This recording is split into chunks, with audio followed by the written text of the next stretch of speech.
Sometimes the law of sines will not work. We will not have enough information to set up a proportion without there being just one unknown. So that's when we would have to use the law of cosines. Works the same way when you're trying to find a missing piece of information. That's the formula that you will use. You can see that there are 3 different formulas here. One that uses angle A, one that uses angle B, and one that uses angle C. Depending on what you're trying to find, if you were trying to find one of those, it's very obvious which one you should use. If you were trying to find, for instance, side B, you would want to use the formula that starts with side B. Therefore, you would have to know the other 2 sides and angle B as well to do that. Same thing as you saw on the law of sines notes, same triangle. They're not right triangles. We can't use that Pythagorean theorem or SOHCAHTOA. We have to use this law of cosines on these particular examples that I'm going to show you. So here's our oblique triangle. Again, oblique means it's not a right triangle. We have angle C, which is 97 degrees, side B is 4, and side A is 6. So we are missing, let me adjust my camera here, we are missing angle A, angle B, and side C. So those are the 3 pieces we need to find in order to solve this triangle. As far as finding angle A, in order to find angle A, I have to know all 3 sides, A, B, and C. I do not know C, so I cannot find angle A just yet. Same thing for angle B. In order to find an angle, you have to know all 3 sides, and we still don't know this side C. So we're going to have to find side C first. So we are going to use the last formula that starts with side C because we know angle C. So we're just going to plug our A, B's, and C's into this formula here. So it starts off with C squared equals A squared, which is 6, plus B squared, B is 2, minus 2AB, so 2 times 6 times 4 times the cosine of angle C, which is 97 degrees. So there's just filling in everything into the formula. You can literally just type this whole thing into your calculator. When you get that answer, that is what C squared equals. So we'll still have another step. So you can type it in exactly as we wrote it. So 6 squared plus 4 squared minus 2 times 6 times 4 times the cosine of 97. And when we type that in, your calculator should give you 57.8497. That's just the first 4 digits. There's still more digits after that. So now, in order to get rid of this square, we're going to have to square root both sides. Oop, paper. So when I square root the entire decimal that was given to me in my calculator, if I round that to the nearest tenth, like we were doing on the last lesson, I would get 7.6. There are no units of measurement for the other 2 sides, so we can just put 7.6 without a unit of measurement next to it. Now that we know all 3 sides, now we can find either one of the angles. So let's say we wanted to find angle A.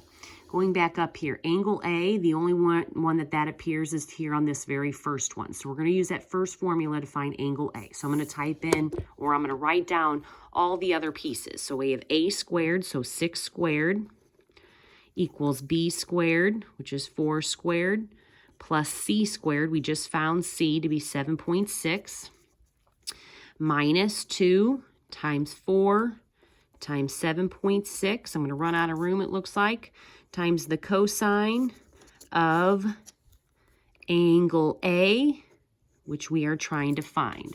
So that's everything plugged in.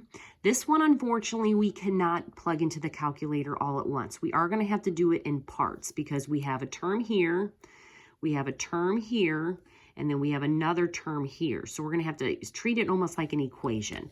So we know that 6 squared is 36. If you put 4 squared plus 7.6 squared into the calculator, so this part right here, if you put that into the calculator, you get 73.76. And then if you put 2 times 4 times 7.6, this part right here, into the calculator, you get 60.8, and then you have the cosine of A sitting next to it. So think of that cosine of A as just like your variable. This has a variable, this one doesn't, so they're not like terms, so we can't subtract these from each other. So we're just going to solve this equation. So we're going to start by subtracting this 73.76 over to the other side. So 36 minus 73.76 equals a negative 37.76. Remember, this is gone, so we're left with this negative 60.8 cosine A. And now to move this negative 60.8, we're going to have to divide. So that negative 37.76 divided by a negative 60.8 gives us approximately 0.62105. Of course, there's more digits than that that you'll see on your calculator. And that is what cosine of A equals. From the last unit lesson, we learned that anytime you're trying to find the angle, you have to hit second and then the trig function, and you type this in. So if you hit second cosine and use every digit of the answer that you got for dividing those two numbers, you should get that angle A is approximately 51.6 degrees. So if I can put that over here. Now, we do not have to use the law of cosines again, because just like on the last lesson and from geometry, anytime you know two angles of a triangle, you can just subtract those from 180 to get your third one. So if you take 180 and you subtract the 97 and then subtract the 51.6 that we just found, we now know that angle B is 31.4 degrees, and now we are finished because we have solved the oblique triangle. Again, we had to use the law of cosines twice in order to find the three pieces. You will always get to use that triangles add up to 180 at least once. If we look at the second example, this time we're not given an actual triangle, but just pieces of information, but we can still see what's missing. We're given side A, side B, and side C, so we're missing all of our angles. We need to find all three of those angles using the law of cosines. So if I want to use, or find, I should say, angle A, I'm going to have to use the first formula that has the angle A in it. So plugging into that formula, let's use my camera work here. We have side A, which is 3, so 3 squared equals 14 squared plus 13 squared minus 2 times 14 times 13 times the cosine of angle A. You see it all? There you go. Again, this is the one where you have to do it in pieces. So 3 squared is 9. Let's see, in our calculator, 14 squared plus 13 squared is 365 minus 2 times 14 times 13 is 364. And we still have the cosine of A. So again, solving this like an equation, we're going to subtract 365. So 9 minus 365 is negative 356. That still equals negative 364 cosine of A. And then, of course, divide by negative 364.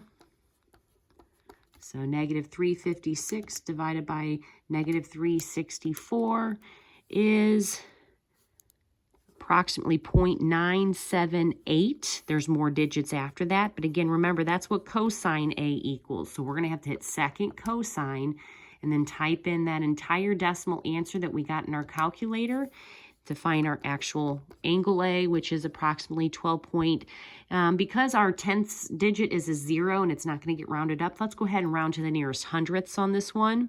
So 12.03, that's going to be our angle A up here. And that's an angle, so it's measured in degrees, so don't forget to put your degree symbol. We're going to do the exact same thing to find angle B. We're going to use now the second formula that ends with angle B at the end in order to find angle B. So start with side B. So we have 14 squared equals A squared plus C squared minus 2 times A times C times the cosine of angle B. Taking this in parts, 14 squared is 196. Then we have 3 squared plus 13 squared. I typed it in wrong. That gives me 178. And then 2 times 3 times 13 is 78. Cosine B. Subtract 178 from 196. So you have 18 equals negative 78 cosine B. Divide by negative 78. And you get approximately negative 0.2308. There's, of course, more digits. And then hit second cosine. Make sure you type in every digit of the answer you were given. So now we know that angle B is 103.34. We got around the same way we decided to round angle A.